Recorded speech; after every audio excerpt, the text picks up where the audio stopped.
Good afternoon, everyone.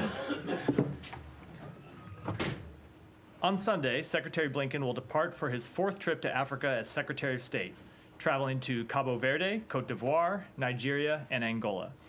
Over the course of the trip, the Secretary will highlight how the United States is strengthening our long-standing engagement with African nations and institutions and delivering on commitments made at the U.S.-Africa Leaders Summit to benefit both Americans and Africans.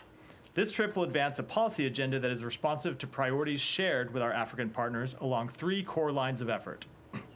First, we are accelerating U.S.-Africa partnerships to advance global priorities such as cultivating sustainable and resilient food systems, strengthening health systems, and addressing the challenge of climate change. Second, we are deepening mutually beneficial economic ties between the United States and Africa. And third, we are working together and elevating African leadership in promoting democracy, respect for human rights, and security. These three lines of effort are solidly anchored in the U.S. strategy towards sub-Saharan Africa. As Secretary Blinken said in his August 2022 speech in Pretoria, our partnership is rooted in the recognition that Africa is a major geopolitical force, one that has shaped our past, is shaping our present, and will shape our future. America's prosperity is tied to Africa's growth, and African voices are vital to shaping the most consequential global conversations. The Secretary looks forward to continuing that conversation and making progress on all of these issues during this upcoming trip. With that, Matt, over to you. Okay, so not to cast any aspersions on the Secretary or his, the importance of Africa to the administration, but this will be the, I mean, he's spent more time overseas so far this month than he has at home. Is there a reason that he doesn't want to be here? I, as someone who, like the Secretary, has spent a lot of time away from home lately, I think I can safely speak for him and say that he would love to be spending time at home, seeing his family, as I know I would, and I'm sure I think most days my family would love to see me. But there are a number of pressing challenges, and that's the job. Okay, so in terms of this trip. It's coming, he's just done this big Middle East trip, and he went to Davos, which is slightly less urgent a task, but now Africa, and you have the situation in the Middle East compounding. Ukraine is still an issue. We have the situation with the Houthis in the Red Sea, where there was just more strikes today. Is he comfortable, spending time in Cape Verde, Ivory Coast, yep, Nigeria, and Angola, which are, important. I'm not saying they're not, but they are not the, most pressing issues. So I would say that they are incredibly important countries that require U.S. engagement. We have challenges on the continent of Africa, but as I said in my opening remarks, we also have a lot of opportunities that the President has made a priority and the Secretary has made a priority. So I think it's important that we make this trip and important that we engage in all the issues that I mentioned, from promoting democracy to deepening our economic ties. But I will also say that one of the things that you've seen the Secretary do during his travels is that no matter where we are in the world, he still tends to be focused on other challenges. And so you've seen in the Middle East, when he's in the Middle East, he's often on the phone with leaders in other continents, working on challenges in those continents.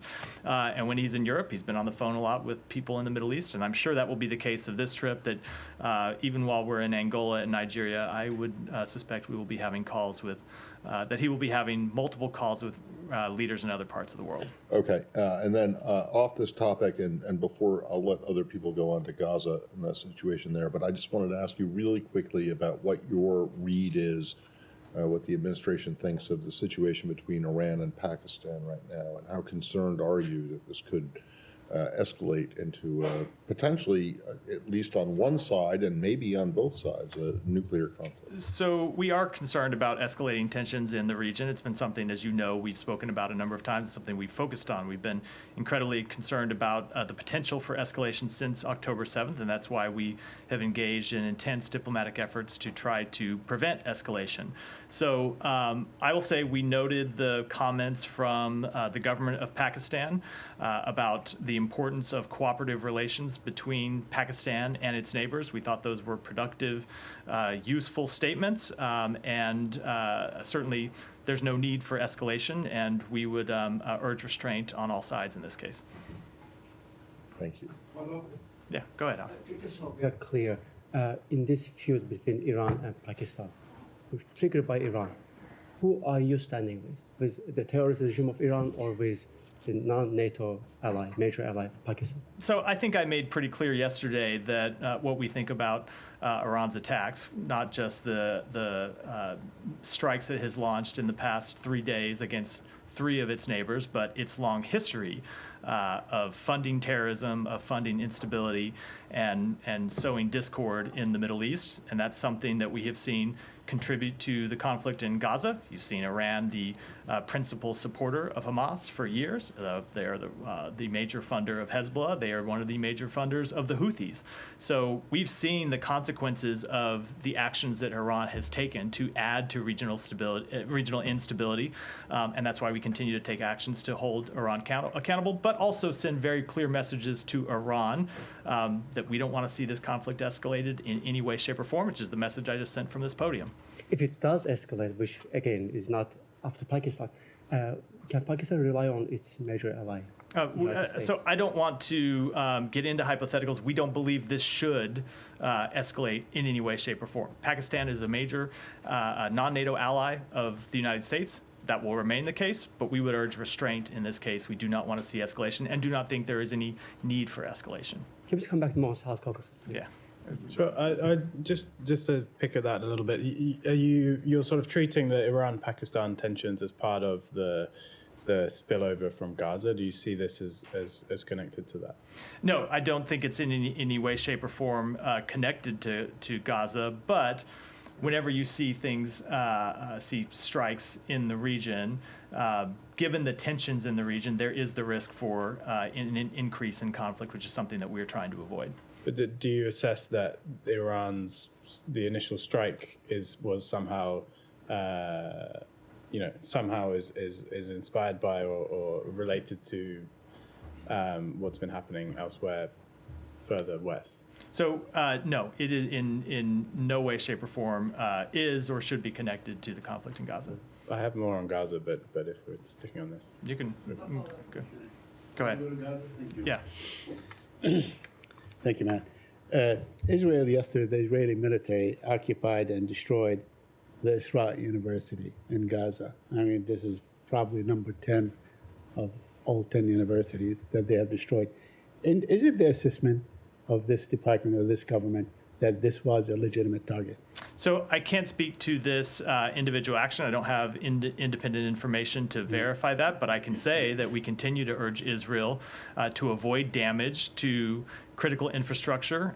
That would, of course, include universities, and to ensure the protection of humanitarian and medical sites. That has been something we have urged from the outset of this conflict. I will make the point that I always make, that it is very difficult. And again, I'm not talking about this particular site because I don't have information about this particular site, but it is always difficult when you see Hamas use those civilian sites to hide its fighters, to launch attacks on Israel, but it doesn't change the burden that Israel has to comply with international humanitarian law and avoid strikes, avoid military action against humanitarian infrastructure. But there seems to be no evidence that there were any fighters, in fact, any presence of any kind of military presence in the university itself.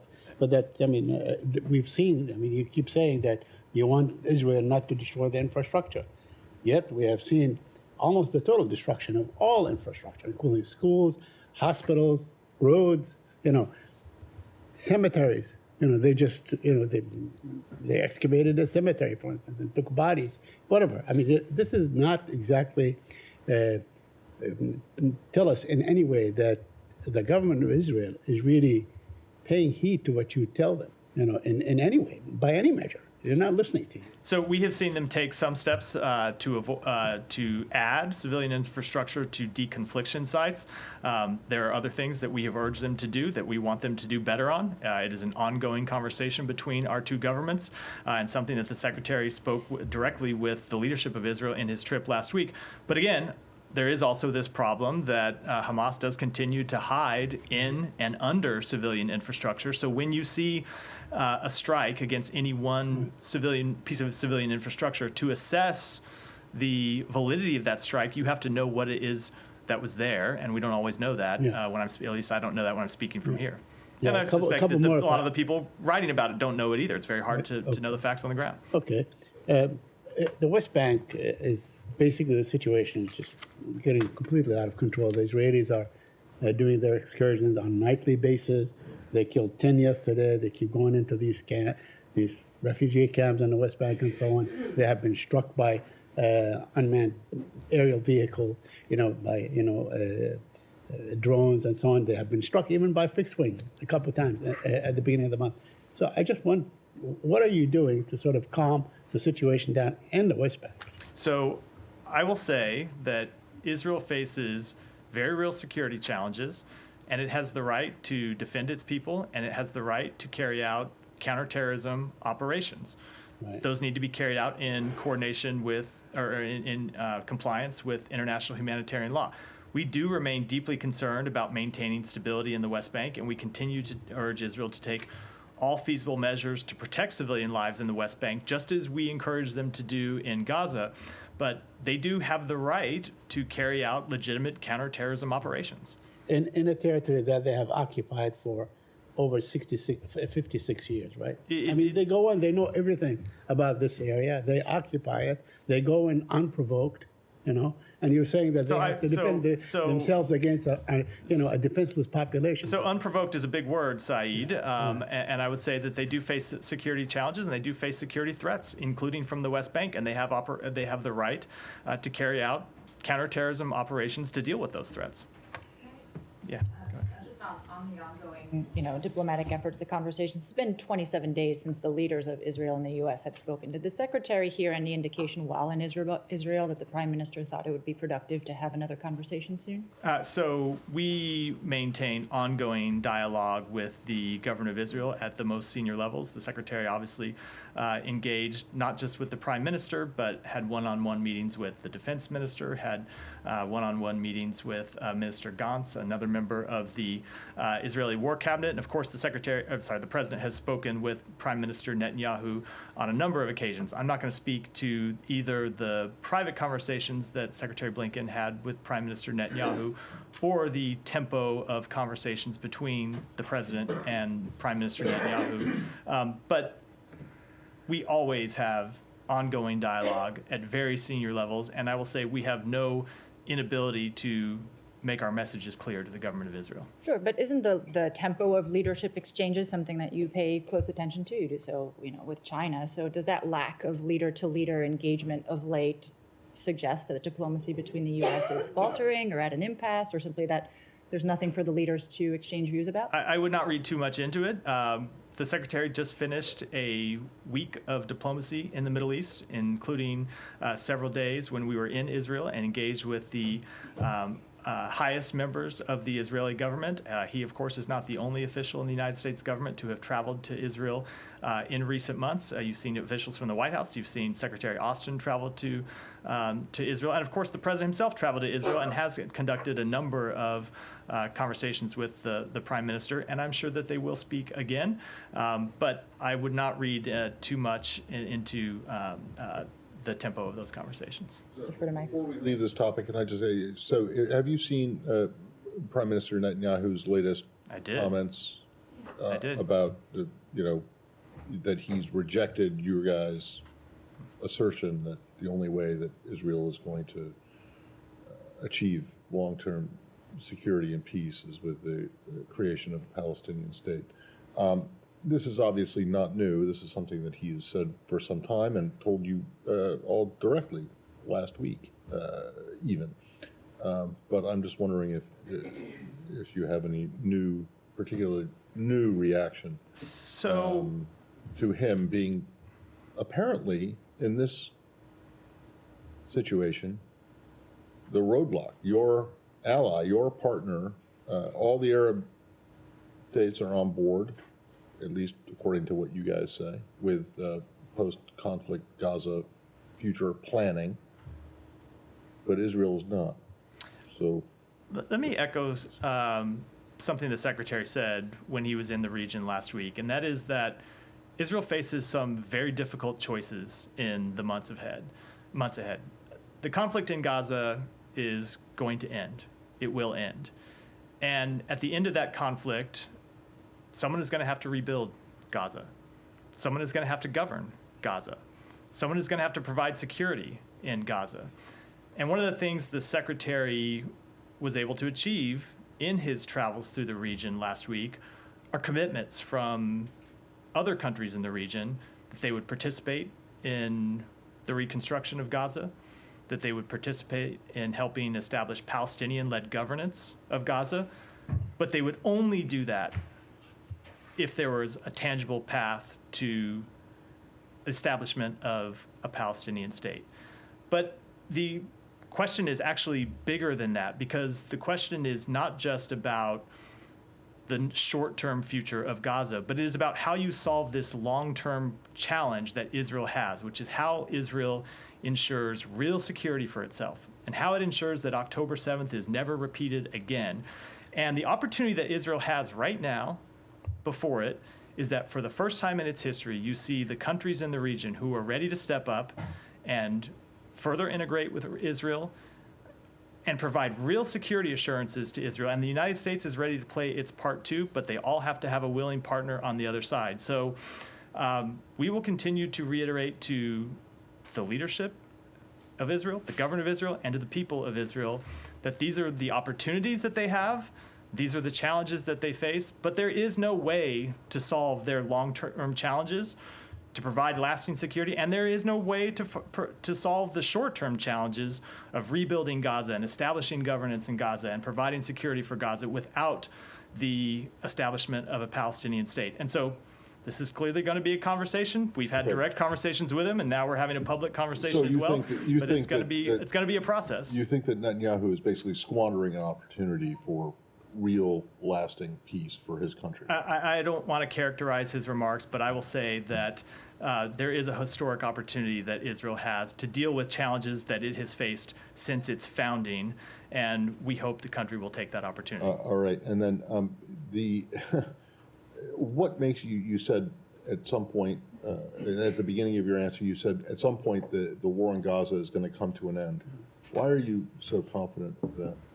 I mean, the situation right now appears to be one in which this is going to be never-ending, and the youth who survive in Gaza, Palestinian youth, have been radicalized to the point where, or seem to have been radicalized to the point where there isn't going to be an end anytime soon, even with the creation of an independent Palestinian state. That is such a good question, Matt. I will say we believe that the short-term conflict will come to an end. We've had conversations with the Israeli government about that, about how they will transition to lower tempo operations. But they see an end to this conflict. We see an end to this conflict. But you're right. Do they? Are you convinced that the Israelis do see an end to this conflict? I'm convinced that they do. But to get to your underlying question, that does not solve the long-term challenge. And we think the only way to solve the long-term challenge is to offer a solution that answers the legitimate hopes, dreams, aspirations of the Palestinian people. And the last one, based on Saeed's question about the demolition of the university. I don't know if you've seen the video. It's pretty widely available. I have seen the video. It looks like a controlled demolition. It looks like what we do here in this country when we're taking down an old hotel or a stadium. And you have nothing to say? You have nothing to say about this? To do that kind of an explosion, you need to be in there. You have to put the explosives down, and it takes a lot of planning and preparation to do. And if there was a threat from this particular facility, they wouldn't have been able to do it. So I have seen the video. I can tell you that it is something we are raising with the government of Israel, as we often do when we see raising as when we see to ask questions and find out what the underlying situation is, as we often do when we see reports of this nature. But I'm not able to characterize the actual facts on the ground before hearing that response. Yeah, but you saw the video. I did see the video. I don't mean, know. it looks like I people. don't know what was. It looks I like don't know what was a under that bridge being imploded. I don't know or what was under something. that building. I don't know what was inside. Well, yeah, inside. but it doesn't that matter building. what was under the building because they obviously got in there to put the explosives down to do it in the way that they did. Again, I'm glad you have factual certainty about it. I just I don't. don't. All I just have don't. is what I saw in the video. I just right? don't. And I think you guys but saw I it can too. say we did see it, and I can say that we have raised it with And the it's government not of Israel. troubling to you? We are always troubled by any degradation of civilian infrastructure in Gaza, but without knowing the actual underlying circumstances. I'm a little hesitant, I think for reasons that should be understandable, to pass definitive judgment on it from this podium. Can I ask you just a Yes, quick go follow-up? ahead. Not on Come this to you issue, next. but on something that you said. You said you see an end to this conflict in the short term and so on. Yeah. What does this end look like in your view? So we believe that there are military goals that are achievable for the government of Israel. But to get into the point I was making, that ultimately there also needs to be a political resolution. And there needs to be a political path towards statehood for the Palestinian people. I understand, Period. but this conflict, I mean, how will it end? How is it going to end? I did You not know, bring the my pres- crystal ball today, Saeed, Right. so I'm afraid I'm But not you going to know, offer you- any but predictions. you've become quite an but expert at the. What's that? And I'm saying you guys have a great deal of expertise that basically can give you sort of a direction on how this is going to end at one point, whether it's next month or in 2 months or whatever. So I am not going to make predictions about it, but we do believe that this conflict, as all conflicts do, will end at some point, and that there needs to be a political path forward for the establishment of a Palestinian state. That is the only way, not just to answer the legitimate hopes, dreams, aspirations of the Palestinian people, but it is also, and this is critical, the only way to provide lasting security for the Israeli people. I promised you I'd come to you next, and then I'll go to Saeed. Matt, thank you. I want just to follow up on the Israeli Prime Minister remarks. I know he didn't say something new, but he said that he informed you that he doesn't support a Palestinian state. Did he inform you? Because it explains a lot. He didn't speak with the president since December 23rd. So I will speak to our side of the conversation, and I will let him speak to his side of the conversation. But what I will say in speaking to our side is that the points that I just made publicly from this podium about the path forward, the opportunities for Israel, and the challenges that Israel faces are points that Secretary Blinken made very clear in all of his meetings with leaders of the government of Israel. Okay, you said also during the secretary trip in the region, he heard from the leaders and they are willing to engage with Israel. Do you characterize Prime Minister Netanyahu as a willing partner to engage or for peace in the region? So I think certainly we have seen the government of Israel want to engage with its neighbors. You've seen the government of Israel normalize relationships with a number of its neighbors already, and it wants to pursue further integration. It wants to obviously normalize relations with Saudi Arabia, and we had been making progress on that and believe that progress is still possible to normalize relations between Israel and Saudi Arabia. But the point that we have made to Israel is that to achieve those goals, to provide security assurances for Israel, it's going to take Israel making some tough choices as well.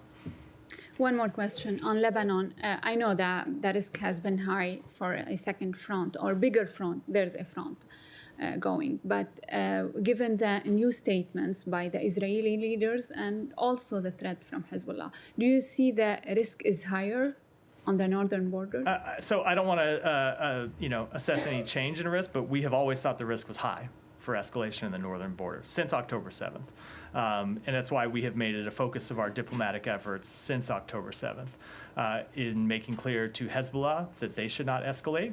You saw the president speak on October 7th itself, making clear that any enemies of Israel who wanted to capitalize on this situation for their own perceived benefit should not do so. And that's a message we've continued to send loud and clear. And we've engaged in diplomatic efforts to make clear that there is a path to de-escalation, and we think that's a path that ought to interest both Israel and all other parties in the region. Thank you so much. Yes, Simon, go ahead. Come back onto the Prime Minister Netanyahu's comments. So your response seems to be, and what you were saying in the region is, you've outlined very clearly for the Israelis how there's an opportunity here, right, to but what they need to make these tough choices. But clearly, with these comments, it's kind of drawing a line under that and saying the current prime minister is not willing to make those tough choices. So, as well as offering an opportunity and saying here's a great solution to all your problems, are you also offering some kind of pressure, or what is it that you're actually saying to the Israelis we will do if you don't accept, or are you just going to hold your hands up and say, well, we gave them an opportunity and they didn't take it? I don't think we need to offer any kind of pressure. The pressure is reality. The pressure is the reality that I just laid out, that without a tangible path to the establishment of a Palestinian state, there are no other partners in the region who are going to step forward and help with the reconstruction of Gaza. There are no other partners in the region who are going to step forward and help establish Palestinian-led governance of Gaza. There are no other partners in the region who are going to step forward and integrate with Israel and make further assurances about Israel's long-term security. So that's just the reality. It's not the United States exerting pressure or not. It's the reality of the situation that Israel faces. And without making some of these tough choices that we've outlined, that will continue to be the reality, and there will be no actual solutions to any of those very real short, medium, and long-term problems. So if there's you're basically saying that their current position is only going to is not going to lead to any solution. There's no way that this will be solved. Does that mean cutting? Do you continue to supply weapons and other support to an ally that is not listening to the warnings that you're giving? So I know that's a question I get a lot, and I will answer it by saying, Israel is a longtime ally of the United States. They're a longtime friend of the United States, and there are friendships, and not just at the government-to-government level, but there are long-standing friendships between our two peoples.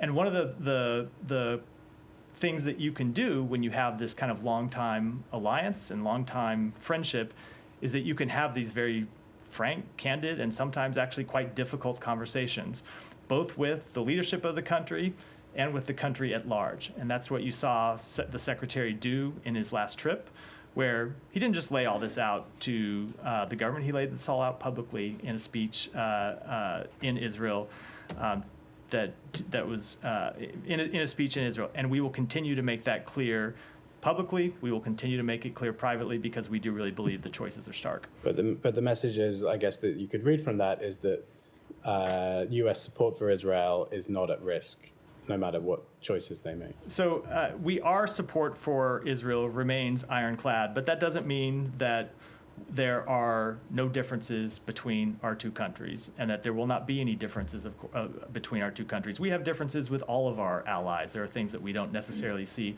100% eye to eye on. But again, I think the question here is less about a difference in opinion about a path forward between Israel and the United States. The question is really more about the opportunity that Israel faces and whether they will grab it, because this is not a question of the United States pressuring them to do anything. This is about the United States laying out for them the opportunity that they have, in part because of the work that we did, that Secretary Blinken and the President Biden have done to talk with other countries in the region to make clear that there is a path for further integration. There is a path for real security assurances. But again, we can't make those choices for anyone. They have to make them for themselves. Olivia, and then I know I have to get to some of the other hands in the room. So if there's something else Yeah, no, about go Gaza ahead. specifically. Well, so a day after the SDGT designation, the Houthis' attacks in the Red Sea have continued unabated, arguably intensified, targeting U.S. interests. The U.S. is now the sole power conducting strikes on Houthi interests. So where is the international coalition that the U.S. had worked so hard to galvanize in order to deter these Houthi attacks? So if you look at the coalitions that we have assembled there, people have a number of different roles. There are more than 40 countries that issued a statement making clear that they condemned the Houthis' attacks. There is a coalition of more than 20 countries that we assembled for Prosperity Guardian to defend against the Houthis' attacks. There are all the countries at the United Nations Security Council who voted to make clear that those attacks are unacceptable. And then there are the countries that participated in direct military action. And of course, that is a smaller group of countries. That's always going to be the case when it comes to action of this nature. I will say that we will continue to use all the instruments of military power, and that includes, or I'm sorry, all the instruments of national power, and that includes not just military power, but it also does include our diplomatic efforts. We think it's important that other countries of the world have made clear to the Houthis that these attacks are unacceptable and that these attacks must stop. And we will continue to use our sanctions authority to deprive the Houthis of resources and to further our efforts to crack down on people who provide them with finances or provide them with military equipment. But we have been clear that we've said from the outset that we did not think that the attacks would stop after our first military strike, that we would have to take further action. You have seen us take further action, and we're committed to continuing to do so because the attacks on commercial shipping are just unacceptable. They don't have anything to do with the conflict in Gaza, and they need to stop. Right. I recognize that the statements were made, the resolutions were passed, but I mean, just as an example, you saw the president of France saying that France declined to engage in these more kinetic activities out of fears of escalation. So is the U.S. risking being, again, sort of the sole power undertaking this more military-focused kind of activity? I don't agree. I would not agree with that characterization, only because of the reasons I just outlined, which there are a number of countries who have made clear that these attacks are unacceptable. And we are the ones who, of course, are leading the military response to actually add some teeth to that statement, but we certainly think the diplomatic statements are important as well. Janie, go ahead. Thank you, Matt. The Russian ambassador to South Korea said in an interview with the South Korean press that he was ready to improve relations between Russia and South Korea, and he wanted a high-level dialogue between South Korea and Russia.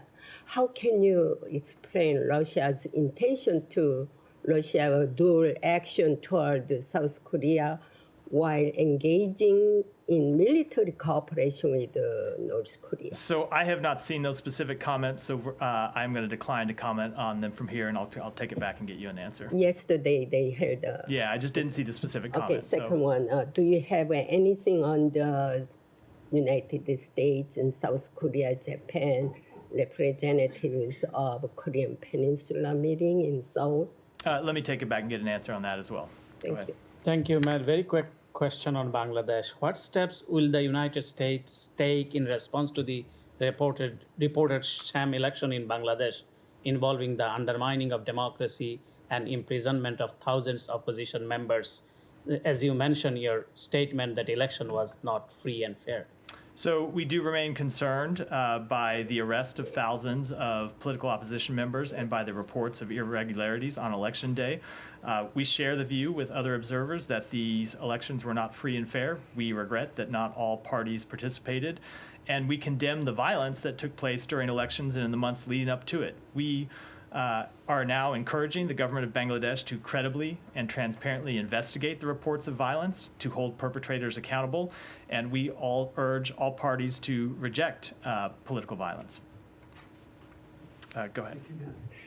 Matt, in light of an NBC News report yesterday that describes President Biden and Saudi Prince Salman's frustrations with Prime Minister Netanyahu, who refuses to accept a Palestinian state as a required pathway to peace, what is your response to Prime Minister Netanyahu and evangelical Christians who oppose the establishment of a Palestinian state to divide Israel? I think this is the point in the press conference where I just say IBID. Is that how you pronounce it? The term you see in IBID? Is that, so I have it wrong? IBID? I think I've spoken to that at some length, probably at too much length. So I'll refer you to my earlier comments. Okay, then follow up. Do you expect Iran to cease their hostilities against Israel if Israel agreed to a Palestinian state, given that Iran's Ayatollah has called for the total annihilation of Israel? So one of the things that the Secretary made clear when we were in the region is actually the answer to Iran's aggression against Israel is this further integration with other partners in the region. Iran clearly is not interested in peace with Israel, but other countries are.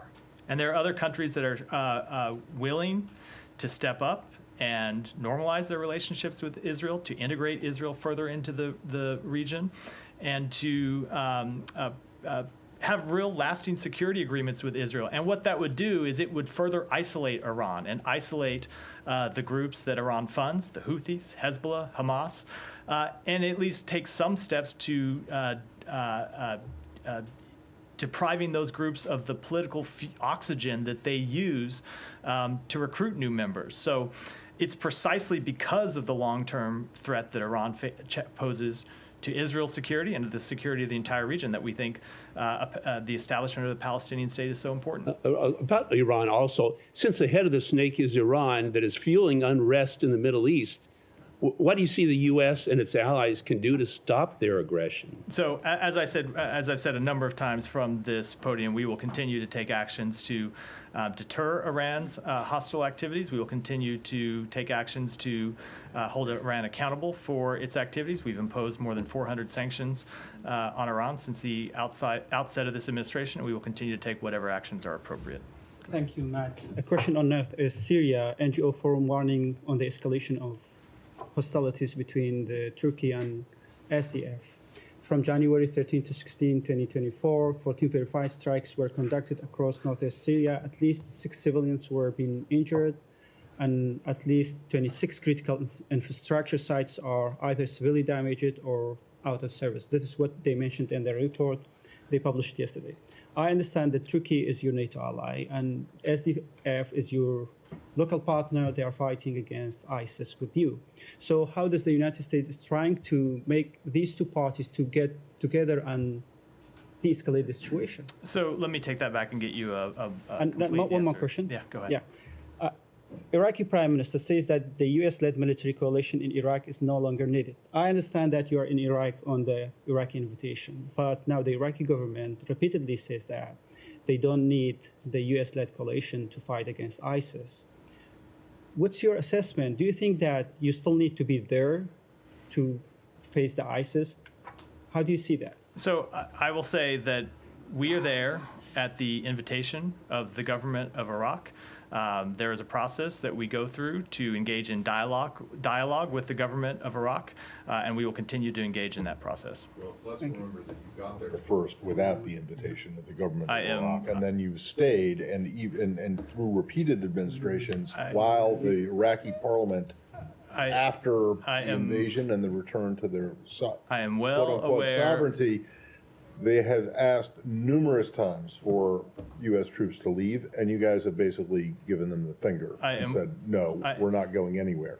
And that was not just the Obama administration or the Bush administration, but also the Trump administration and now this administration. I am aware. So is there a process ongoing right now, a discussion with the Iraqis about the eventual withdrawal? I am not going to get into the substance of our conversation, but we have an ongoing process with the government of Iraq to talk about exactly these issues, the status of our forces in Iraq, and we are there at the government of Iraq's invitation, and beyond that, I don't want to discuss our private diplomatic conversations. How many times does the invitation have to be like rescinded before you actually agree with it?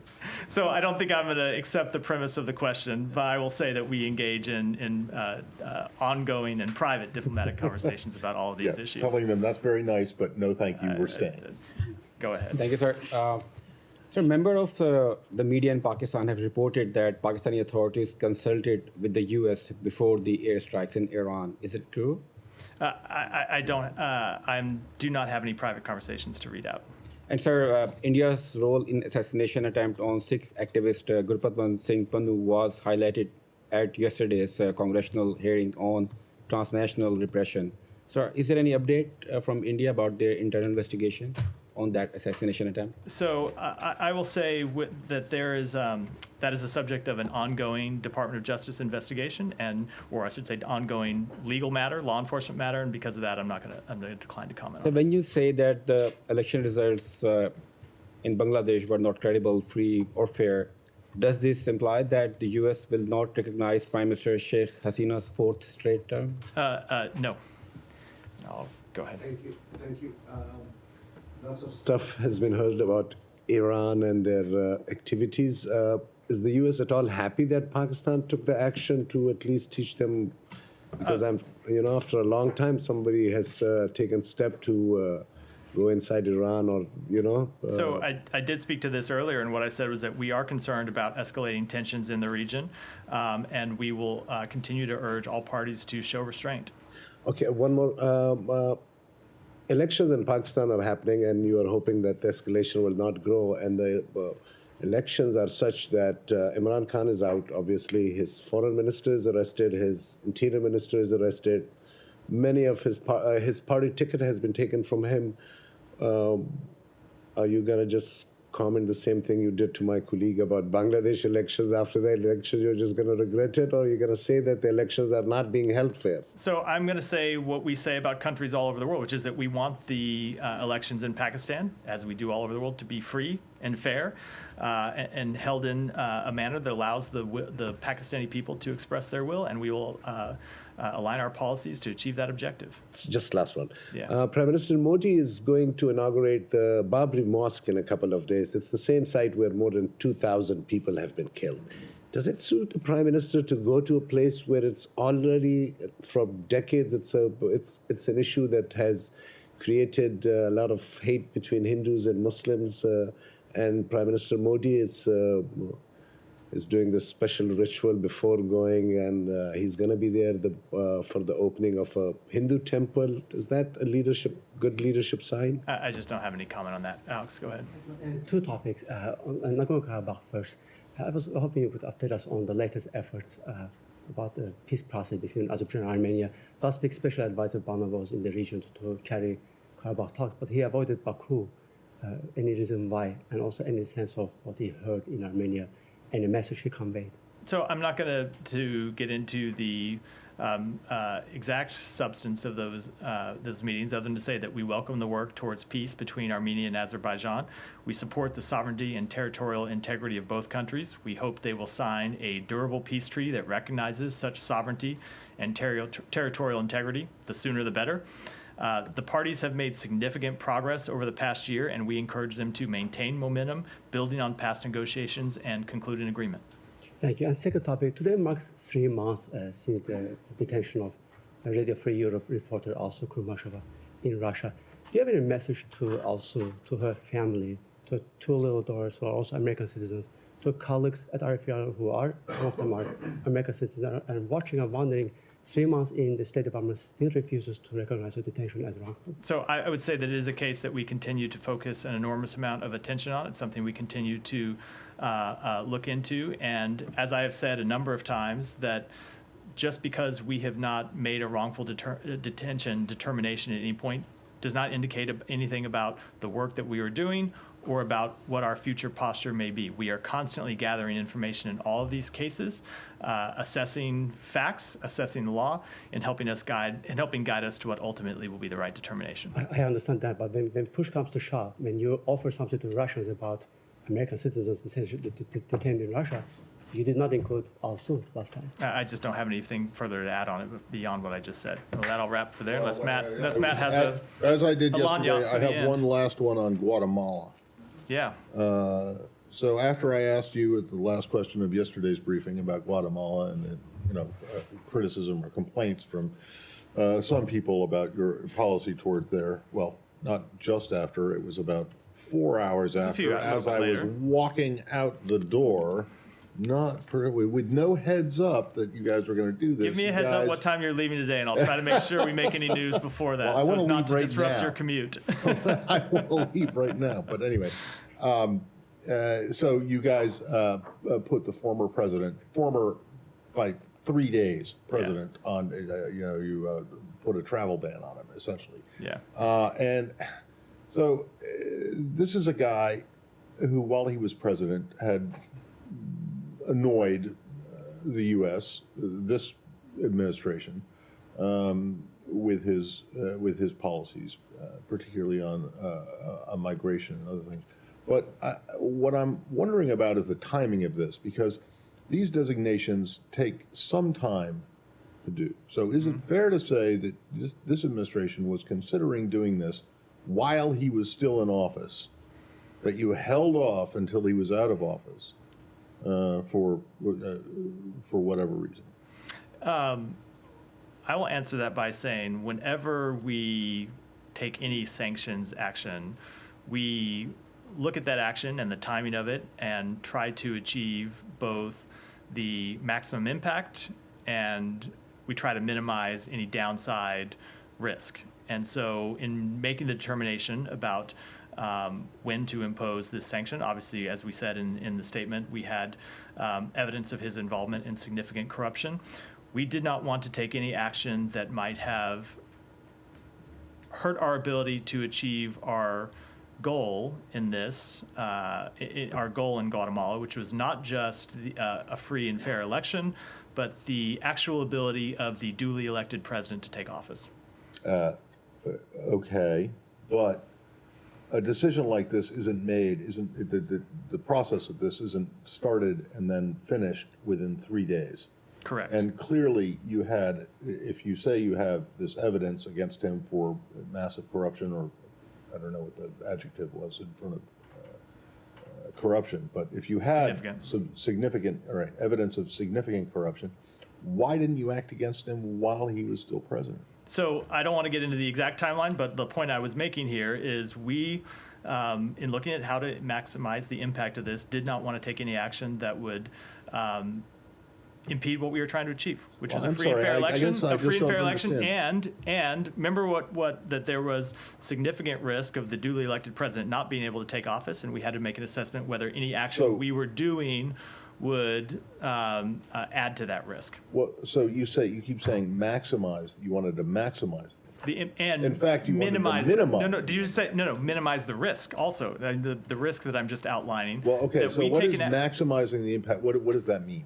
So how did this announcement coming 3 days after the guy left office? How did that maximize? What I said is, as a general statement, we're trying to do two things: maximize impact, minimize risk. Yeah. And I think what you just heard me outline is a risk that we were aware of, that we were trying to avoid. That was any action that we take that might in any way impact the president-elect's ability to take office, which, as you know, was it did not go without hitch.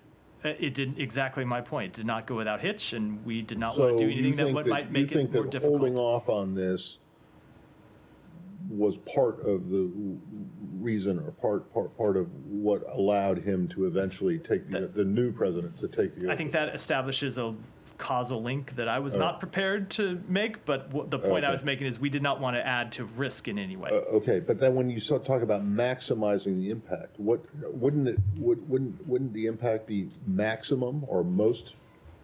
I don't know what the Latin is. A maximus impactus.